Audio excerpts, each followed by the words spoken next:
and welcome to CRA-Africa, your weekly focus on Africa's agriculture. My name is Joe Agayon. This week we focus on seeds. Just which is which?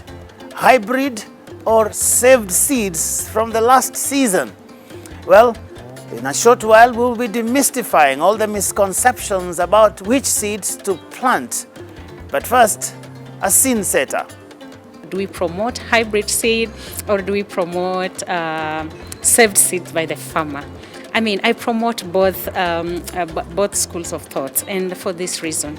We know when it comes to using hybrid seed, hybrid seed, then it reaches a point the vigor goes down. So the more you continue replanting, from the previous season, the production keeps on going down. And that is a creation awareness process. Farmers need to know that every time you keep on, repeating the seed from a previous crop, the production will keep on going down. It's not like the traditional seed that you'll find you're able to more or less maintain the same production, or if it goes down, it's by a very insignificant level.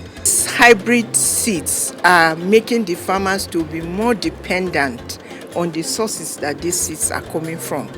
So rather than training the farmers to be able to produce seeds, or we bring breeders to be able to take our indigenous crops and work on them to see that it suits climatic factors, we're depending on some varieties that if you plant it, for instance, there are some maize varieties. Yes, they will give you large output at the end of the day.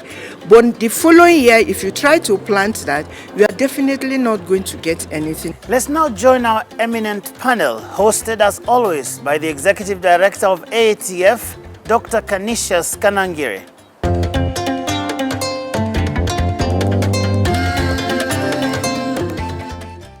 Smallholder farmers across Africa have over the years depended on seed-saving practice or rely on seed supplied by their communities for planting in the next season. In general, most farmers are thought to use such seeds at least twice before considering purchasing new seeds. This traditional system continues to form the basis of smallholder livelihoods as well as national food security in most countries in the region. On the other hand, hybrids have become the commercial standard for an increasing number of crops because they generally produce higher yields, adapt better to stress, and are often bred to resist pests and diseases. On this episode of CRA-Africa series, we will seek to demystify the misconceptions around hybrid seeds and what options exist for farmers based on their farming goals. You are welcome to CRA-Africa. I am Dr. Canisius Kanangire. I'm Executive Director of AATF, and my guests this week are Dr. Stephen Mugo, a maize breeder and an independent consultant at Center for Resilient Agriculture for Africa, and Duncan Ondu, the Executive Officer at Seed Trade Association of Kenya. You are welcome, sirs. Thank you. Thank you. We talk, when we talk of seeds, we talk of two types of system, an informal and a formal system where farmers can get seeds. Can you explain what are those two tracks and the challenges which may be in each one of them? Thank you very much. My name is Stephen Mugo, and thank you for inviting me to this program. There are two ways in which farmers can get seed in a country or in any region, and these are the formal and the informal system. The formal system is where you have deliberately created the system for variety development. The crops are developed using scientific knowledge by the breeders, and then the seed is availed through inspection by the regulatory system in the country. The seed is very well taken care of at production. It's very well inspected. It is processed very well in the factories, and then it is also packaged very well and including treatment like insecticide and fungicides, so that the seed is not damaged during germination. And then this seed is availed through formal systems. The seed stockists from the seed companies, and then it can be availed by government system or even by NGOs to the farmers. That's the formal system. That is the formal system, yes. The informal system, on the other hand, is where farmers will use their own harvested seed, or they get it from the market. And this seed is usually not treated, and it is availed in most cases from the market without any form of treatment. And the risk is that it will not be as well treated, and it may suffer problems during germination and during the growth of the crops. Because that is the informal system. That is the informal system. Can the two systems coexist in one community, farming community? Can we have the informal and formal systems entertained and sustained in one farming community? Yeah, I think just to take it a bit further is that it's possible for a farmer to get certified seed, and then after harvesting, they now start planting. They plant season 1, they plant season 2, they also plant season 3. So that could also be another way of informal seed. I remember as we were growing up, our fathers used to do that even before we got to know what formal seed is, because we would plant the first season, the second season, the third season. So yes, it is possible that we could get formal seed, which now transists into the informal seed. So you can have the two systems coexisting. Exactly. But for sure, it is not the best way. We should go to the formal one with all those specifications and attributes. It's clearly not the best way. Not the best way.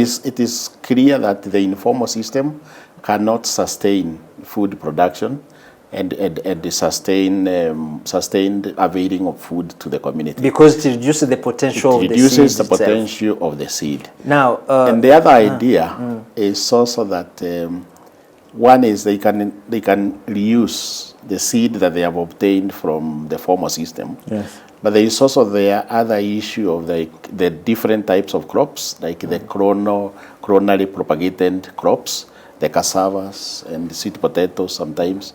These may coexist with the formal system where you get the hybrids for the grain crops. But this is only up to the level where the country has developed the formal system. Because clearly the formal system will be able to produce adequate amount of seed, of seed, which then will also translate into adequate amount of food available in the country. Now, I'm curious to understand how widespread is this informal system? How widespread is the practice of using safe seeds, what you produce on your shamba, on your piece of land, and then reuse it a number of times? How widespread is that practice on the African continent? Yeah, the only contradiction and irony is that because we are living in a society that allows the use of choices by farmers, you'll find that most governments will allow both systems to coexist. Because government normally says they're there for everybody. So we have the formal system and the informal system. If I draw, for example, from Kenya, the 2010 National Seed Policy actually recognizes both systems, both the formal system and the informal system. But back again to your question, Kenya talks about research findings which have not been corroborated for a long time. 80% of seed in Kenya is informal, 80%, and then 20% is formal. I was looking at some studies done by one of the think tanks in Africa. They're talking about countries like Zimbabwe, where they have about 70% formal seed and then 20% informal seed, especially for maize. That's very good. Yeah, when you look at countries like Mali, they have about 30% when you talk about legumes.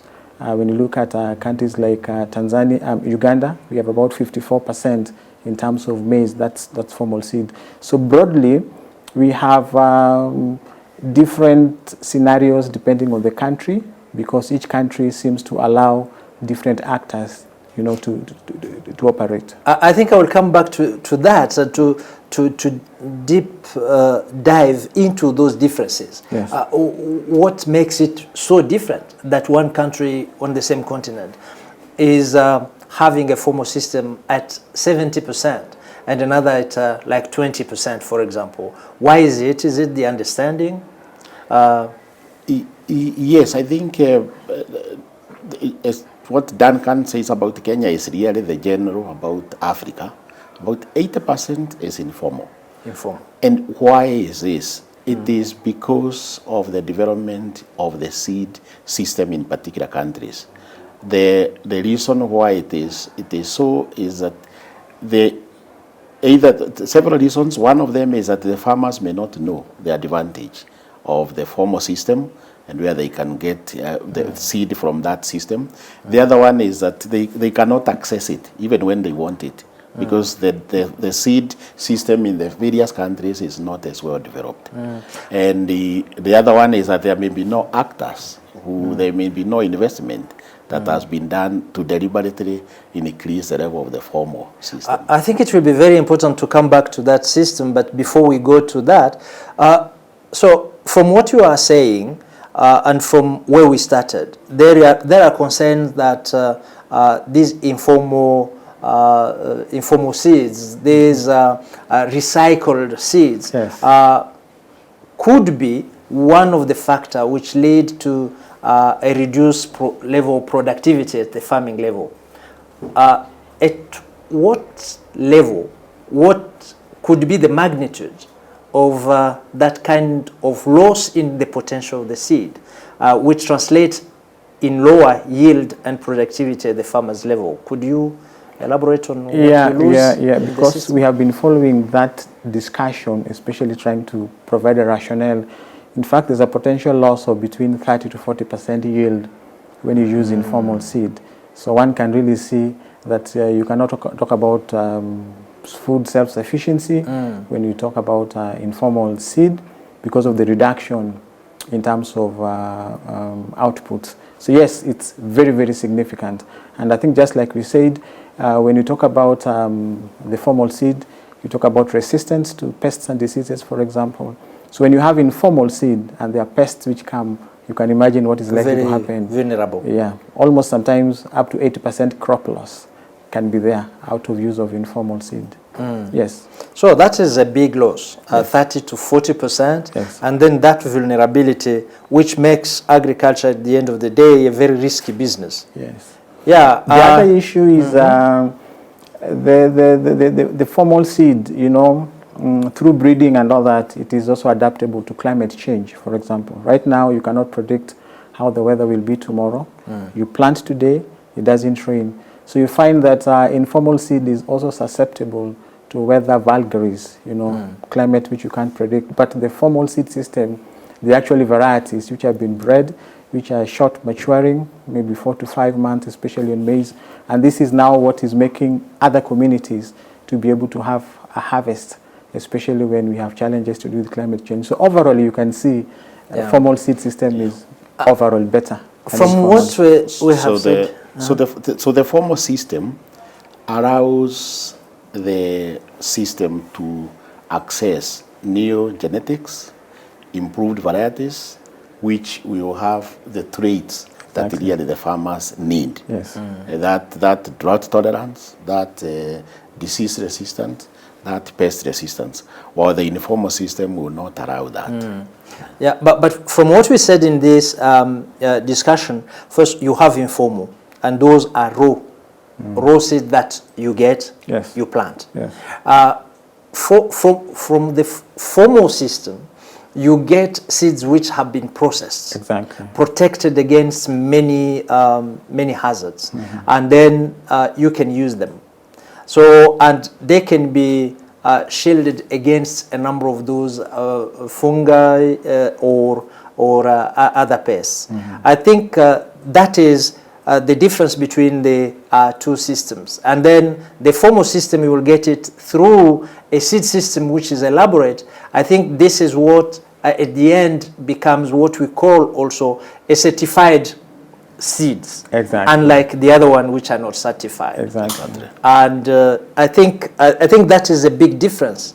And I hope that our farmers are getting the difference between the seed they obtain from the informal and that they get from the formal system, which is very well packaged, certified, and very well protected. Let's take a break. And when we come, we go now to the difference between the ordinary one, though it can be processed, and the hybrid, which is another animal that the farmers need to domesticate.